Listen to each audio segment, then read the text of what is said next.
opportunity available in each asset class, but also ensures too that the volatility while investing is controlled in many manner.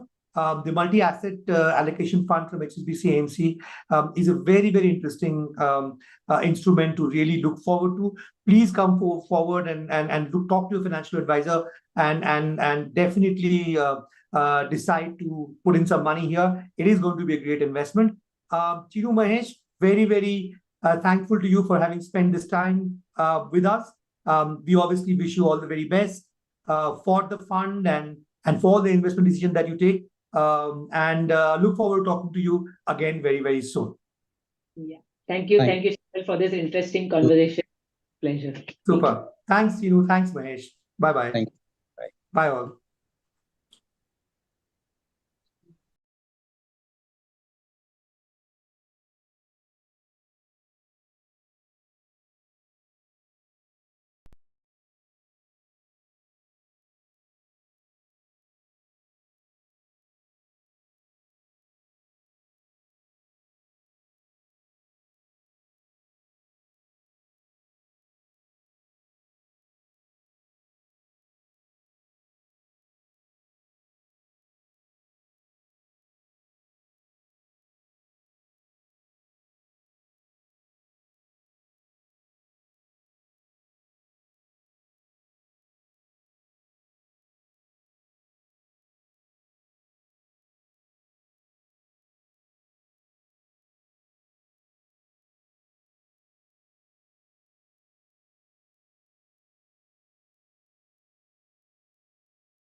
Namaste and warm greetings to all our NRI customers and viewers joining us today from across the globe. My name is Deepa Thakkar and I manage NRI products for HSBC India. I will be your host for the evening and I am delighted to welcome you today to our special initiative Life Beyond Borders. We are thrilled to host this webinar in partnership with our partner ClearTax. specifically designed to address your unique financial needs and goals. At HSBC, we understand the complexities of managing finances across borders, and we are committed to empowering you with the knowledge and tools you need to make your informed decisions. Whether you are a seasoned NRI managing established investments, a young professional embarking on your international journey, or anyone in between navigating the intricacies of NRI finances, this webinar is for you. Over the next 60 minutes, we will delve into key financial considerations for NRIs, including tax implications, investment strategies, and estate planning, expert insights from clear tax specialists to guide us through this financial landscape, practical tips and tools to help you achieve your financial goals, no matter where you are in the world. So buckle up, get comfortable, and get ready to learn. We encourage you to actively participate by asking questions throughout the session. Without further ado, let's dive in. To help us understand and decode taxation for NRIs in India, I am pleased to welcome Sekat Roy, Manager Direct Tax and our partner ClearTax. Sekat is working with ClearTax from last 4 years and leads internal tax team of Clear. He is an expert on international taxation and has prior experience of working with the big fours in this field. A very warm welcome, Saket. Thank you so much for taking our time today to provide expert advice to our NRI clients and cover critical topics of income tax. Over to you, Saket. Thank you, Deepa, for the great and wonderful introduction that you have had for me. So I'm really overwhelmed, and I'm really very happy to be here, to be part of this initiative to help NRI clients. Now, in this webinar, we are definitely going to look into the intricacies of taxation, and we are going to look at with examples, certain scenarios of capital gains or house rent income, etc., etc. But before going ahead, I just want to make sure that you know there has been, the budget of 2024 has been tabled by our Finance Minister, Ms. Nirmala Sitharaman, on 1st of February. Now, in this budget, there has not been made any changes in the tax slabs or tax deduction, etc., etc. So whatever the deduction, the slab rates, etc., all the intricacies of taxes that was present in the last year, that will be carried forward till this year. However, this was just an interim budget.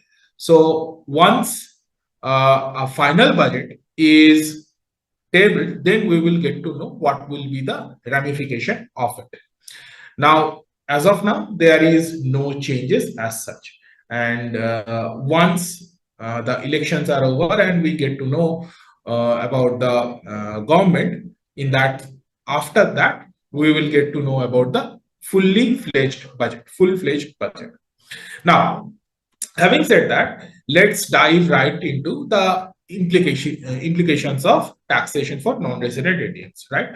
So in this webinar, we are going to decode the residential status. That is the most important criteria of international taxation, right? So based on residential status, your taxability in a particular country is determined. So after that, we are going to take a look at the bank account types the non-resident Indians are allowed to hold. We are going to look at what incomes they may have. We are going to understand what will be the calculation tax aspect of it. And finally, we are going to take a look in case if you are repatriating money from India, what are the compliances that need to be adhered to. Now, first point of today's discussion is tax residential status. Now, before going and explaining the conditions and criteria of it, let me just tell you about the tax residential status. Now, in this world, there are two types of taxation prevailing, right? So tax is practically collected and computed from person on the basis of two things. Number one, the country in which the person is actually residing as per the tax law. And number two, what is the source of a particular income. Now, if we look the source of income, if it is coming from a particular country, will be taxed over there, right? So this is called source-based taxing. However, if taxing is happening on your residential status, or rather tax residential status, in that case, the global income tax will need to be paid on that country of residence, right? So it has a huge ramification on your tax well-being, where you are actually tax resident of. Now, in this webinar, we are going to talk about tax residential status of an individual from the context of Indian taxation. So first and foremost, the big criteria is if you are staying in India for 182 days or more in the concerned financial year, you will become a tax resident. If you are falling out of this criteria, there is another criteria that needs to be seen. That is, if you are staying 60 days in the relevant financial year and in total 365 days or more in previous 4 years prior to the relevant financial year, you will become a tax resident of India. Now, there is a relaxation on number of days in case you are going out of India for employment purposes. Now, if you are going out of India for employment purposes, in that scenario, the 60 days will be substituted, or rather considered to be 182 days. So, if we may want to make it very, very simple, if you are leaving India for employment purposes on a particular year, in that case, if you are staying in India for a period less than 182 days, you will not be a tax resident of India. The situation will completely change in case if you are coming back to India after finishing off your secondment. If you are coming back to India, in that case, both these conditions, that is 182 days stay or 60 days plus 365 days stay in India, needs to be looked upon. If you are falling under either of these criteria, you will become a tax resident of India, right? So if you are going out of India or coming back to India, please consider these things. Now, secondly, if you are coming back to India, right, but your overseas employment, overseas contract has not expired yet, you are still in employment with overseas employees. In that case, the 60 days criteria again will not be seen. Instead, we need to see how many number of days you are staying in India. If your number of days stay in India is 182 days or more, in that case, you will become a tax resident of India. If it is lesser than that, then congratulations, you are a non-tax resident of India. However, there has been a change made in this entire clause by introducing a financial element, right? So in 2020, in case you are coming back to India and your number of days stay in India is 120 days or more, and you had an Indian income of 50 lakh rupees or more, in that scenario, you will become an Indian resident, tax resident, but are not ordinary tax resident. So there is a little bit of confusion among people who are coming back to India and going out of India. So these are the things you should be keeping in mind while coming back to India, right? Excuse me. Now, one term I recently used was resident but ordinary resident and resident but not ordinary resident. Now, if we look into it, resident but ordinary resident, in case for them, the global income is taxed in India. There is no leeway or nothing. Their global income is taxed in India. If one person becomes a resident but not ordinary resident, for them, only Indian sourced income or any income that has been received in India or accrued in India, that will be taxed in India. So if someone is coming back to India for visitation, and he stays in India for, let's say, 130 days, and his Indian source of income is, let's say, 5 lakh rupees. In that case, that person will become a non-tax resident and his global income will not be taxed in India. However, in this scenario, if that person who's staying 130 days, his India source income becomes 16 lakh rupees. In that case, this 16 lakh rupees will be taxed in India without any doubt. However, if he has some employment contract, maybe in USA, and the amount is being received in USA, that amount will never be taxed in India. It will continue to be taxed in USA as per the income tax of USA. It will not be taxed in India, provided the money is received in US bank account and the employment is being exercised with US employer, and whatever the service that person is providing is to the US entity. It has no connection whatsoever in India. Now, I hope the tax residential status is quite clear. In case if it is not clear, please note down your question so that we can take that up when we are doing the question answer round. Now, there is another, now let's come to this second situation, that is the bank accounts of the non-resident Indians, right? Now, Income Tax Act itself does not bar any bank account status, right? So as per Income Tax Act, there is no problem whatsoever what kind of bank account you have. But there is another specific law which governs these money matters. That is the FEMA, Foreign Exchange Management Act. Now, under FEMA, there are lots of restrictions placed upon non-resident Indians, right? So, if we look into FEMA, we will see for non-resident Indians, there are only 3 types of accounts which are permitted to be held. Number 1, NRI account. Number 2, NRO account. And number 3, NRFC account. Now, what are they? Let's try to understand. Firstly, the NRI account. Now, NRI account is an account which is allotted to non-resident Indians, 1. Number 2, the purpose of this account is to receive money from outside India, right?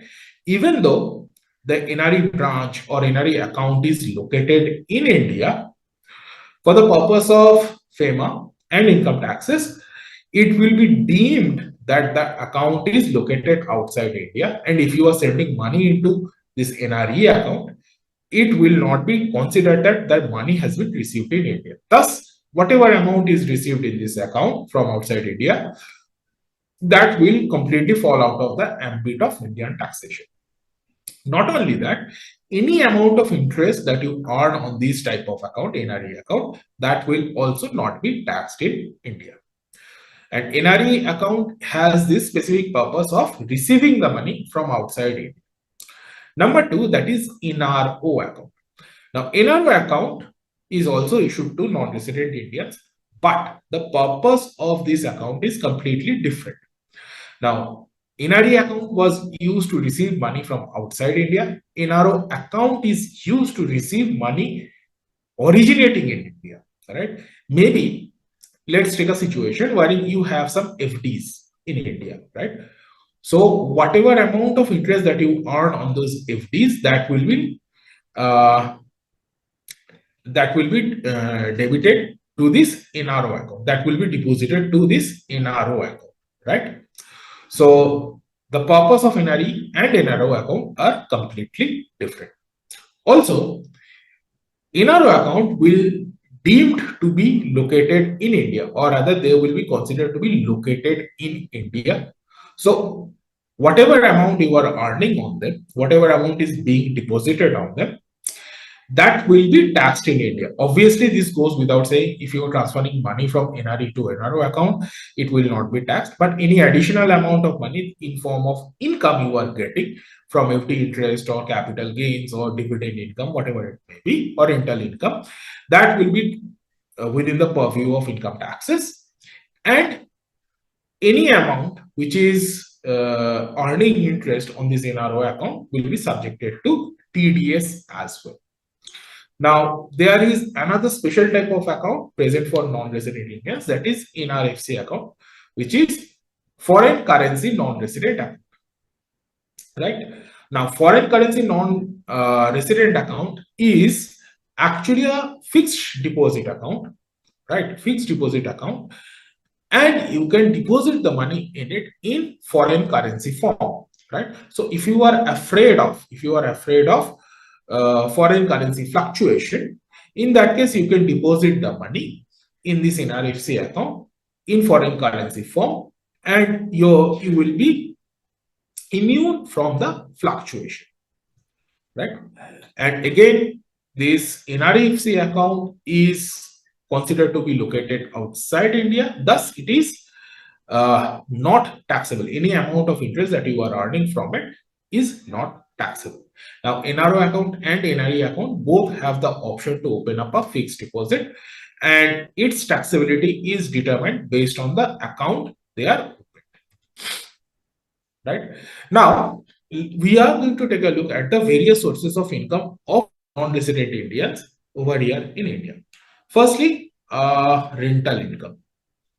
Right? So many people, many non-resident Indians does have some home, some flat in India, and they let them out, right? So instead of this vacant property going to waste, they let them out and they earn rental income from it. Now, on these type of properties, whatever amount of rental income you are getting, that is fully taxable in India, right? There is no limit. However, the tax calculation of it is something different, right? So, firstly, we need to determine what is the amount of rent that you are getting. Then, we are going to reduce any amount of municipality tax or property tax, whatever it may be, from it. And after arriving at that, the law permits us to reduce 30% straight from that amount. Sorry, excuse me, from that rental amount as standard deduction. So to maintain a house, you need to, paint it, you need to go for some repairs, etc., etc. So to meet that expenditure, a standard deduction, a flat deduction of 30% allowed on the rental income. And if you have bought this property using some home loan, then the from the interest amount, the interest amount shall be deductible from the rental income amount. Now, this is since this will be a rental property, you will be able to reduce the entire sum of interest that you are paying from the rental income. However, after adjusting this interest payment, the resultant loss, if it is there, it will be adjusted against all the other heads of income that you may have.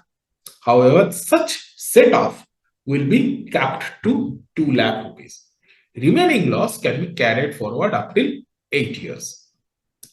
Also, since you are living outside India, the amount of rent that you have will be subjected to a TDS, a higher amount of TDS at the rate of 30% plus 4% of health and education cess. Now, over here, we are going to see how this, rental income plays out.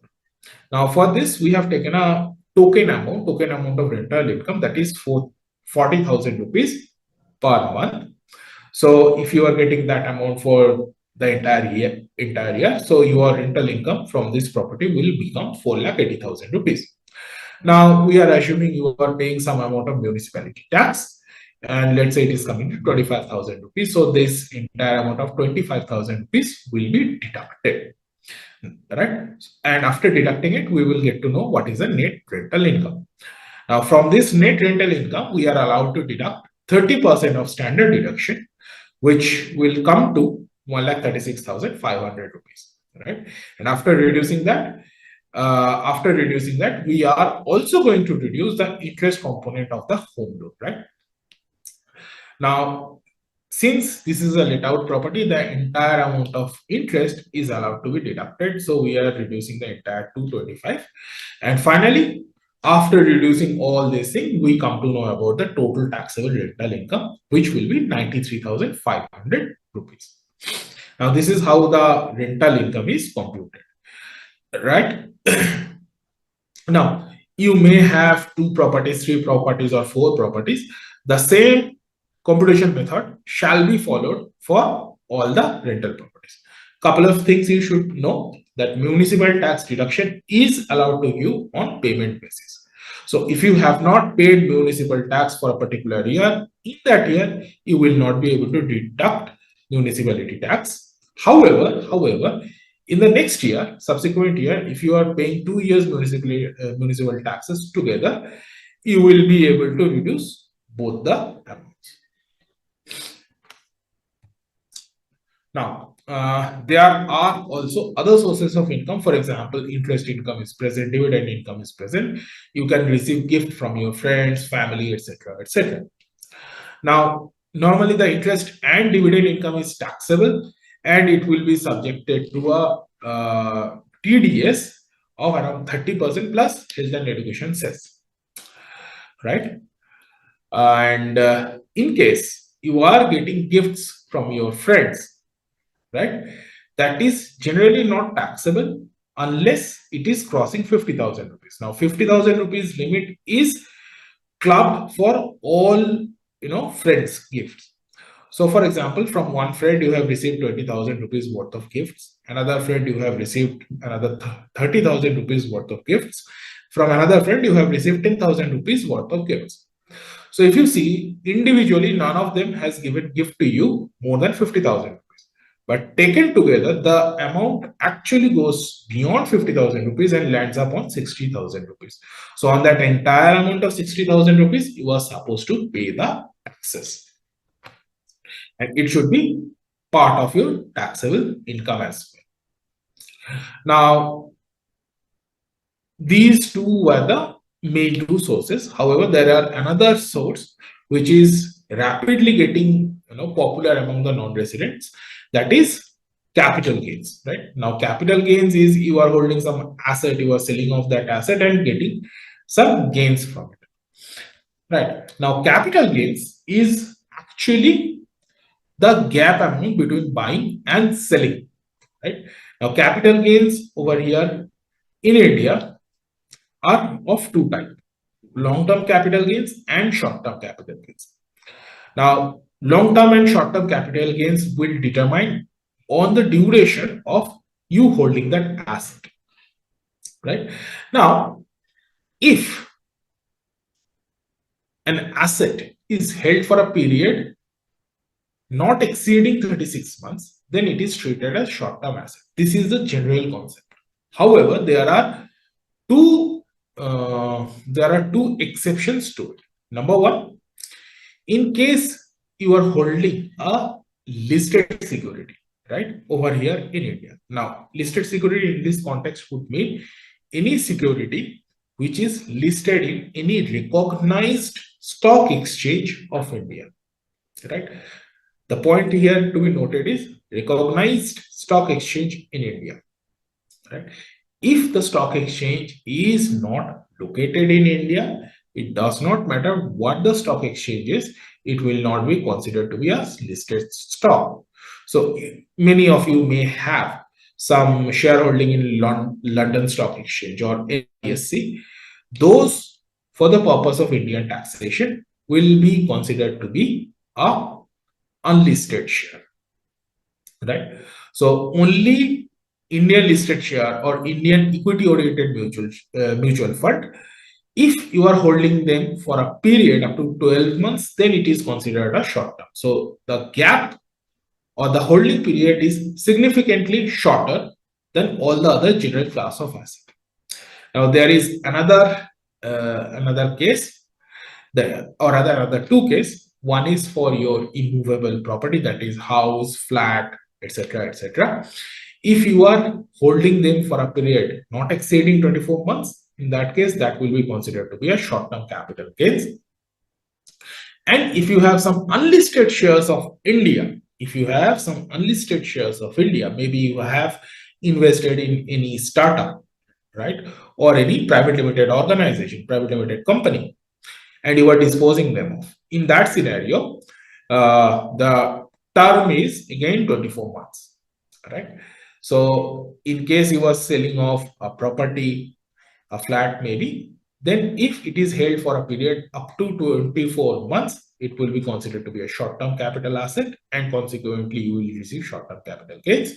If you are disposing of unlisted shares, in that case also the holding period is 24 months. If you are holding them for a period up to 24 months, it will be considered to be a short-term asset, and consequent gain or loss from it shall be short-term gain or loss. Right now, the short-term gains are usually taxed at slab rates of the individual, right? So we all know there are multiple slabs, so it will be seen at what marginal slab rate you are on, and whatever the gain is there, it will be taxed based on that. Also, in case you are disposing of Indian listed shares, the rate of tax on it is 15%. Right? This is a special rate of tax. Now, we have talked about the short-term capital gains. Now, let's talk about the long-term capital gains. Now, definition of long-term capital asset is any asset which is not a short-term asset, right? So that actually gives you a general idea how broad the spectrum is. Any asset which is not a short-term asset is a long-term capital asset, right? So it has a huge ramification.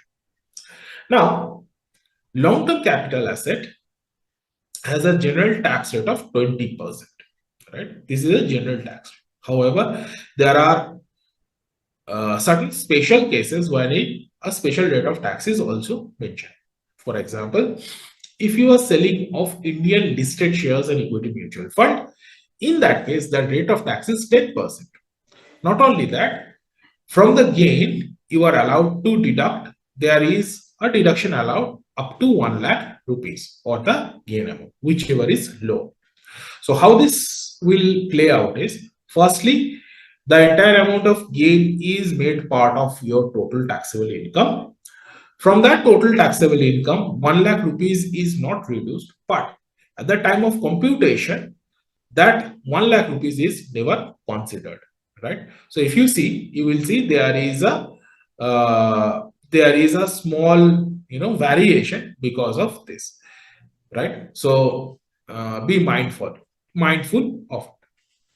Now again, all the other things have a special flat rate of tax. However, again there is a exception, that is listed securities, right? Listed security which are not equity oriented mutual fund or equity shares themselves, right?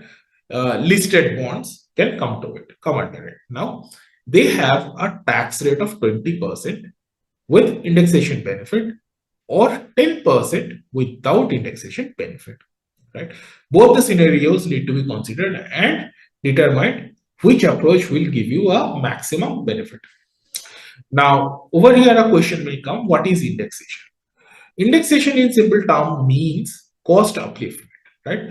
So, every year that passes, that actually gives rise to inflation, right? Inflation is driving prices of things higher and higher by every passing year. So, any asset that you have purchased in, let's say, financial 2009-10, will not be having the same value in today, that is financial year 23-24, right? So to adjust this gap, indexation points are issued by the department and indexation is computed to uplift the cost of the asset. Now, equity oriented mutual fund or equity shares does not really enjoy the benefit of indexation, right? And every year, the income tax department issues the indexation points. Now, let's see how this actually plays out, right? We are going to take a look at the equity or equity oriented mutual fund, right? So over here we can see, firstly, let's take a look at your short-term gains. Firstly, we are going to see what is the full value of consideration. In simple terms, it's the selling price. From there, we are going to reduce the purchase price, which in this case is 2,25,000 rupees. So my short-term capital gains is coming to 25,000 rupees. And if we apply the tax rate of 15%, my tax will become 3,750 rupees. Now, if we see anything other than equity, say for example, a flat maybe, let's say you have a full value of consideration of 2,50,000 rupees. From there, you are reducing the purchase price, that is 2.25 lakh rupees. Your short-term capital gains is 25,000 rupees. And if we apply the tax rate, let's assume you are on marginal slab rate, that is 30%, right? So you will see the tax will become 7,500 rupees. So we are assuming that your dividend income, interest income, etc., rental income, maybe it is pushing your marginal limit to 30% slab rate. Now, in case we are talking about long-term equity and equity-oriented mutual fund, we are going to see how this plays out. The full value of consideration again remains the same, 2.5 lakh rupees. From there, we are assuming that the purchase price was 1,25,000 rupees. Now, my long-term capital gains in this case will become 1,25,000 rupees. And after 1 lakh rupees of deduction, my tax will become 2,500 rupees. That is 10% on 25,000 rupees of long-term capital gains, taxable long-term capital gains. Now, if we are talking about any item other than equity, then we will see the indexation benefit being applied on it, right? So, how this will play out? Let's see. Firstly, the value of consideration, full value of consideration will remain the same. It will be 2.5 lakh rupees. Now, we are assuming that property, whatever it may be, it was purchased in 2012-13 financial year, 12-13 for 1 lakh rupees, right? Now, indexation point for 12-13 was 200, and indexation point for 23-24 financial year 23-24 is 348.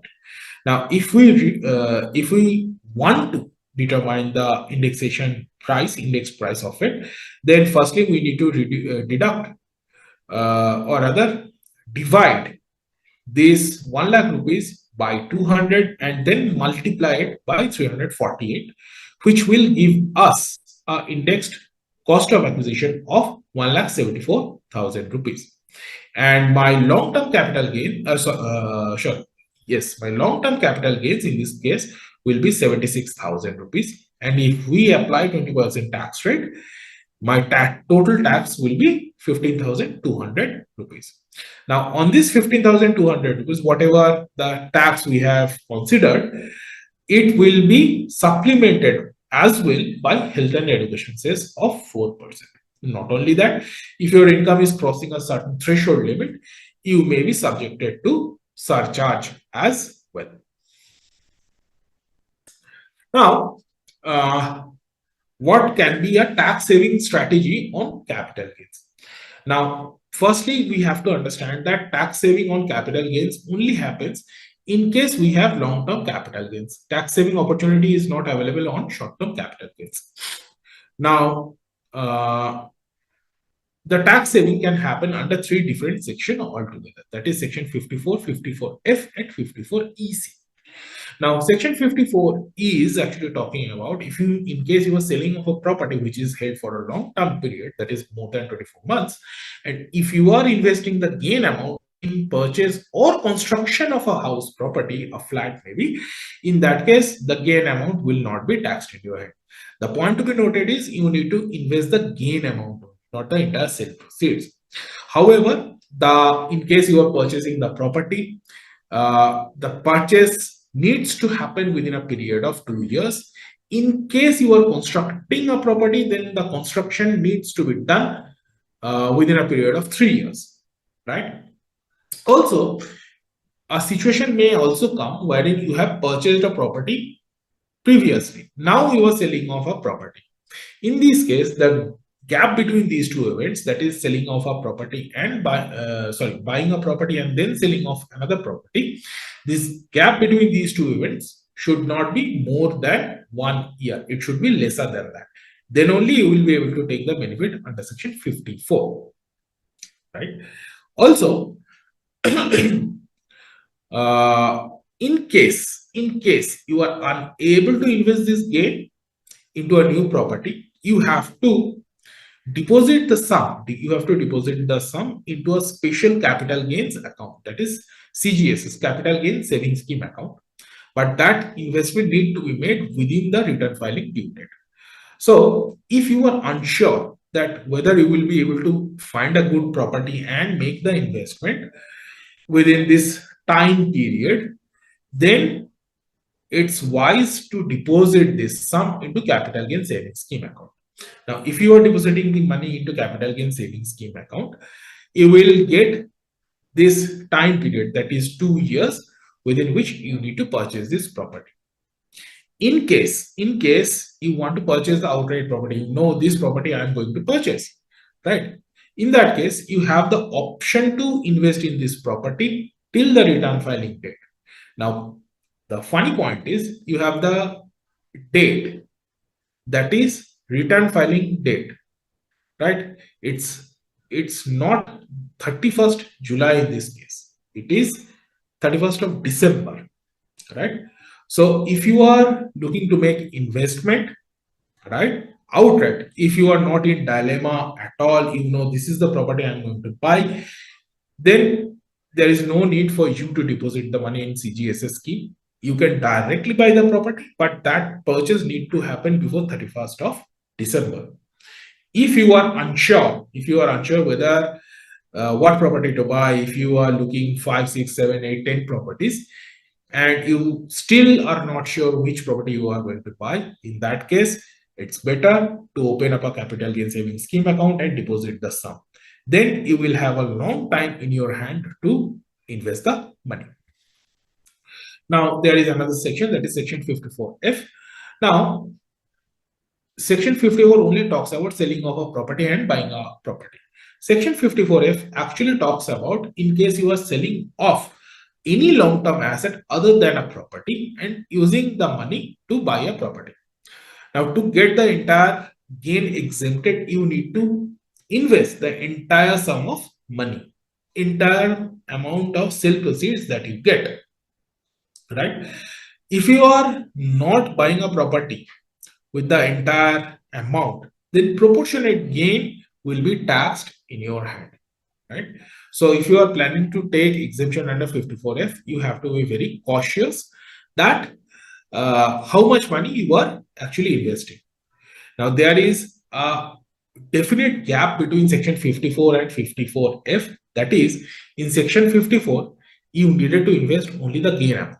Under 54F, you need to invest the entire sale proceeds to save taxes on the entire capital gains. Now, there is another section which is in play, that is section 54EC. Now, 54EC gives you an alternate option under which you can save the taxes. The asset remains the same, that is, asset is a property, right? And a long-term asset that too.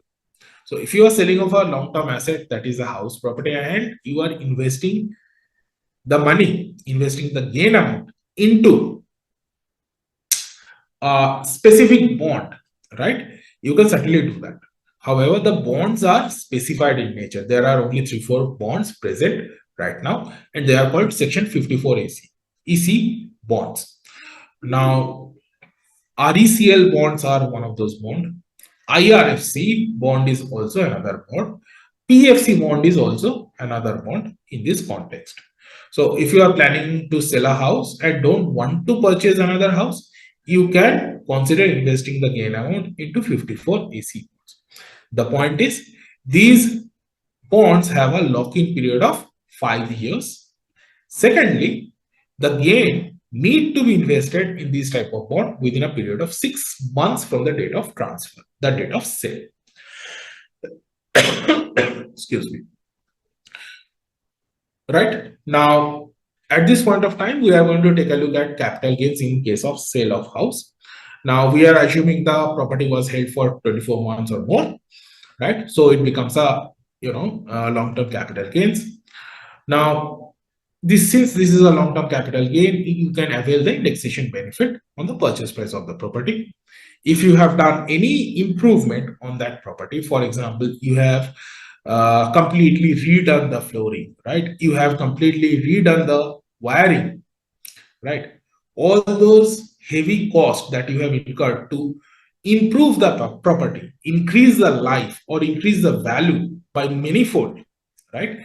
It will consider to be a cost of improvement, and you will be able to reduce that cost of improvement, right? Provided you must have a bill for it, invoice for it.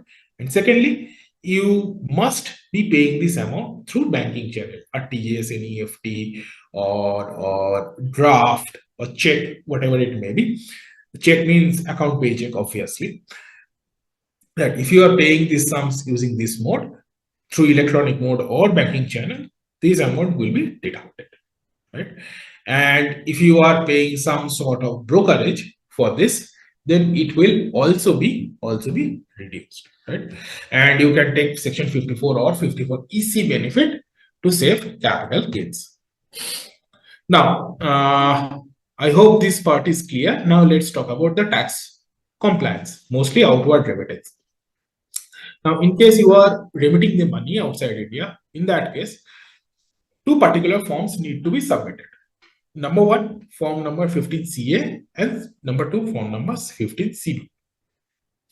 Now, 15CA is to be filed by the person who is sending out the money, and 15CA is to be filed by the CA, Chartered Accountant. Now, the purpose of 15CB is that to let the authority know that whatever money that is being sent outside India, all the tax has been paid on it, nothing is due, and the person is free to take away this money, right? 15CA is just a declaration that in what purpose you are sending out the money, and it needs to be deposited to the banking account, right? Also, it will mention that whether you are availing the LRS scheme or not.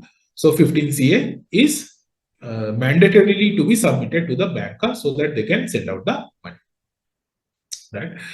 There is another compliance which can save you some taxes, that is the lower TDS certificate. Now, for non-resident Indians, the TDS rate is quite high, right? It can go up to 30%. Now, if in case you are selling off a property, in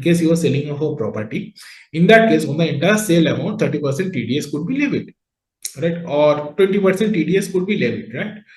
Now, in this scenario, the gain, there might be a gain, there might be a loss.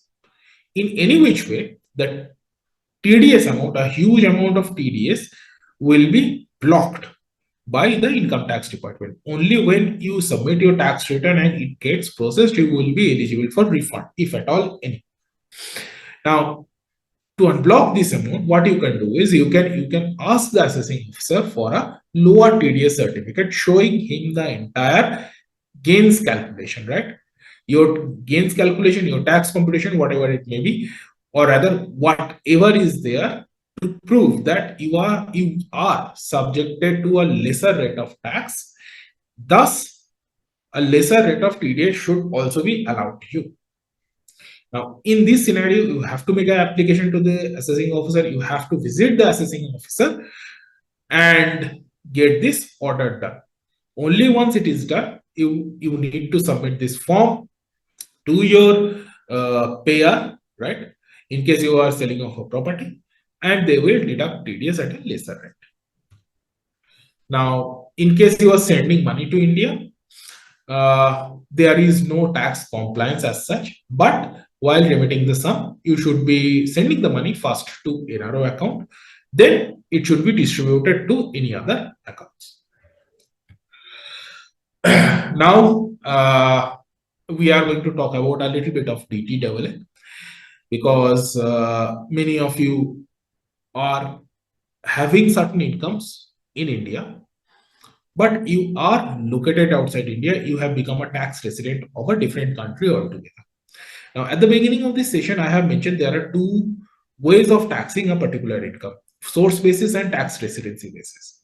Now, since the amount is being originated in India, it will be subjected to tax on the basis of source. And the country that you are currently in, that will tax the same amount on the basis of your tax residency. So it could very well happen that you need to pay tax 2 times on one specific income. However, to negate this scenario, India has entered into double tax avoidance agreement with multiple countries, right?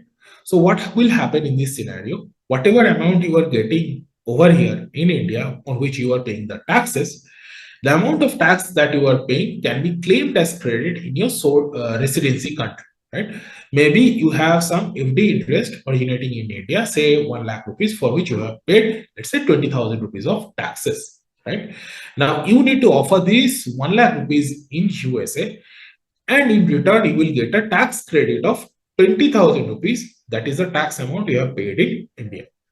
However, in both these scenarios, you will need to file your tax returns, both India and in USA. If you are filing in India your tax return, it will cement your tax position that you have paid a certain amount of tax in India, and you need to file your income tax in USA because since you are tax resident of USA, your global income will be taxed in here. So to claim the benefit of double tax avoidance agreement, you need to consider this thing. Also, in case you are coming back to India, you are becoming tax resident, you need to remember one thing, that India only allows tax credit. It does not follow the exemption method, right? So if you have a certain income originating outside India, India will give you credit for taxes that you have paid on that particular income outside India. India will not exempt that income from Indian income tax returns. Secondly, a unique situation is present in two DTAAs. One is with USA, another is with Canada. In these two countries, two types of taxation system is being followed. One is federal taxation, one is state taxation. India has a DTAA with the government of these two countries, not with the states. So in case you are claiming FTC for income earned in these two countries, that is USA and Canada, you will get the benefit of tax credit of federal taxes and not state taxes. Now, that actually concludes this webinar. So if you have any question, please let me know so that we can address the questions. Thank you, Sekar. This was indeed informative and comforting. After going through your detailed presentation, we have received many interesting queries from our viewers. The first one is, many of our clients are seafarers. So they are asking, what is the taxation for seafarers? How is it different from normal NRIs? Sorry, can you repeat the question again, please, Deepa? Many of our clients are mariners, Sekat, the seafarer community. So they are asking that how does the taxation impact seafarers? Is it different from the normal NRE, NRO taxation that you explained? Okay. So seafarers. No, seafarers taxation is in the same lines of non-resident Indians. Firstly, we need to determine what is their number of residency in India, right? And for their number of days calculation, we need to see on which day they have signed in to that ship and signed off from that ship, right? Now, signing off from that ship is considered to be a part of 182 days calculation, and rest is almost similar, or rather similar to normal non-resident Indians, right? If you are staying in India, right, for more than 182 days, then you will become a tax resident of India. Your global income will be taxed in India. If you are staying less than that, in that case, only Indian sourced income will be taxed in India. Okay, thank you. That clarifies. The next question is on the slide that you were covering on the rental income. This client has asked that, are society charges permitted to be deducted from rental income, the maintenance charges for society that we pay? No, the society charges is not allowed to be reduced from rental income. Okay. So we'll have to pay the full tax on income. Okay. The next one is if I have one NRE and NRO account and a smart home loan account. This is basically HSBC has a current account where your home loan can be linked to a current account and the EMIs go from that. Whatever balances are there in the current account, you don't get charged interest on that. Okay. So the customer is asking that if I have the smart home loan account and I need to pay the EMI in the smart home loan, can I transfer from my overseas from my overseas account to NRE and then pay for the smart loan EMI from NRE account? From the perspective of taxes, there is no problem at all. Okay. So from NRE, you can pay your home loan EMIs, right? Exactly, exactly. Okay. Okay. Non-resident status, does the 60-day rule become 182 days for housewife who is unemployed but staying overseas with her husband on a dependent visa? Yes, in that case, 60 days clause will be triggered because you are not going outside India for employment purposes. Right, you are a dependent with your spouse. You are a dependent on your spouse. So your spouse will definitely get the benefit of it, but unfortunately, you will not. Okay. The next question you have already covered, but the customer is asking that if I have properties in India, I'm a British citizen, and if I get rent from these properties, am I liable to pay tax in India? I think the answer is yes, right? The income Definitely, earned in India, definitely. you Source explained, will basis, have to. yes. Yeah, yeah. Is income received as part of pension from overseas pensions? Example, Social Security, PF or CPF taxable in India if a NRI becomes resident? Well, yes, they are actually taxable in India. I mean, if you have received, for example, you have a 401k account, right? You are getting pension from it. Then again, yes, it will be taxable in India because you are a tax resident of India. However, for pensions, we need to see what type of jobs you held over there, right? If it is a government job, in that scenario, there is no taxability as such, but we need to refer to DTAA for a deeper understanding. So that's about it. Okay. The next question is that if I become a NRI, what will happen to the PPF held in India? Okay. So if you become an NRI, the PPF you will be able to continue to hold. There is no problem. But the tax benefit of the PPS, it will be withheld. So you will not get any benefit for depositing the money into it, and all the other tax benefit that it is exempted at the time of its maturity. Those tax benefit will not be applicable. You will continue to hold the account regardless. Not a problem. Okay. And if I sell my home in India and I pay my tax in India, am I liable to pay tax in the country of my residence as well? Well, yes, you are liable to tax in your country of residence, but whatever amount of tax that you are paying in India, it will be allowed to you as tax credit. Okay. The next question is that what is the NRI determination of a person who went overseas for employment but has retired and decides to stay overseas and visits India during holidays for less than 182 days? Person will So continue to call as NRI, right? yeah, we can continue to call that person an NRI, provided his India sourced income during the year does not cross 15 lakhs.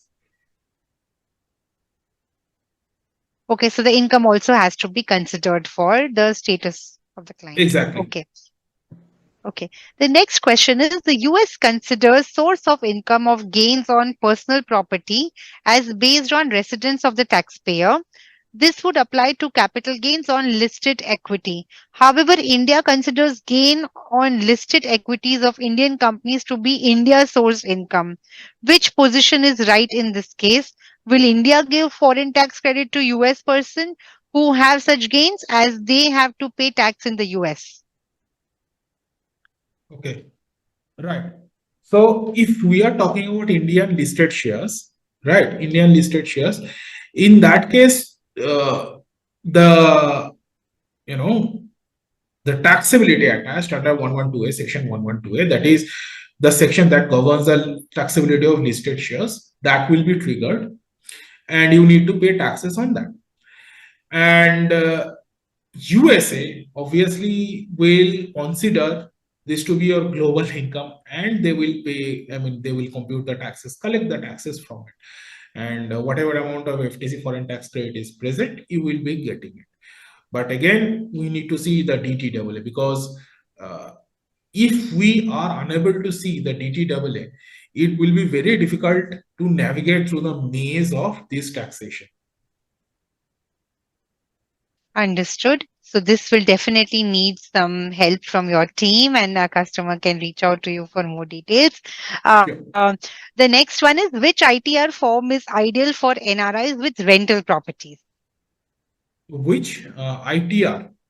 ITR form, income tax form Yes, ITR for 2. NRIs with Only rental ITR 2. property income is there, then ITR 2.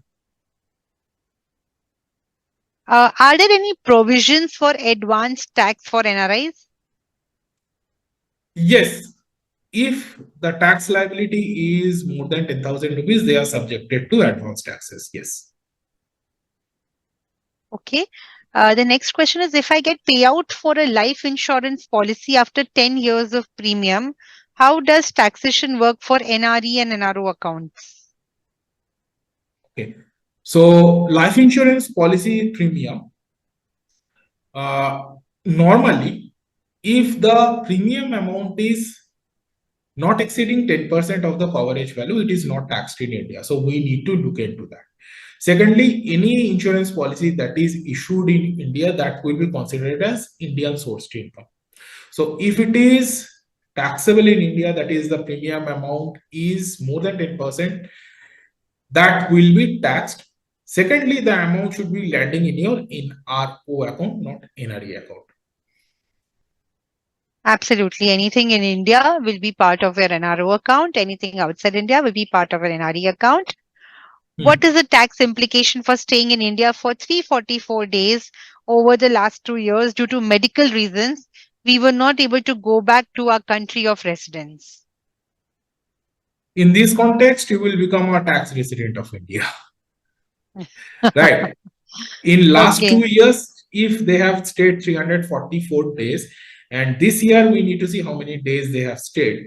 If it is more than 60 days, and another 2 years, we need to see how many number of days they have stayed.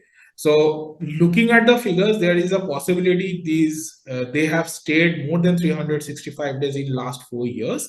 And presently, if their stay in India is more than 60 days, then they will become a tax resident. If their number of days stay is lesser than that, they will not be a tax resident. The questions are just flowing. I'll take the last 2 questions, Sekat. The next question is, with respect to Singapore DTAA, is capital gains in India on MF and stocks taxable? Is there any exemption under treaty benefits, if you're aware? No, Singapore India DTAA. Singapore does not really give you any exemption. It will be taxed, but tax credit will be given to you. Okay. Okay. The last question for the day we will take today. Can Section 54 be used multiple times, that is more than once in the same financial year, or multiple times over several years? So with every property sold with a long-term capital gain, can the benefit of Section 54 be claimed? Well, that's a very good and interesting question, I must say. So there is no bar as such, frankly speaking, that it needs to be availed only once, right? There is no bar. So if you have multiple properties, And if you are selling them off over a multiple time period, right? So 1 year, one property, another year, another property. And if you are investing the gain in acquiring another property, you can certainly do that. You can take the benefit, but make sure you are not selling off more than one property in 1 year. Okay. With this, we come to an end of today's session. Sekar, thank you for your time and valuable insights. I'm sure that our viewers have got some great takeaways from today's session. For viewers who would have missed some part of the talking, and if you want to see the video again, this will be available on HSBC India's YouTube handle. You can see the recording again, and if you miss any particular point, or if you want to go back to something, you can please see these videos are hosted there already. To our customers who have joined us today, I hope this was useful, and do keep tuned in for further sessions. As you can see on the screen, we have arranged for exclusive discounts with ClearTax up to 40% for our HSBC clients. In case you want us to take any special topic or share feedback, please do feel reach out to us or your relationship manager. We will see you again for another interesting session soon. Have a great day and a great weekend ahead. Thank you.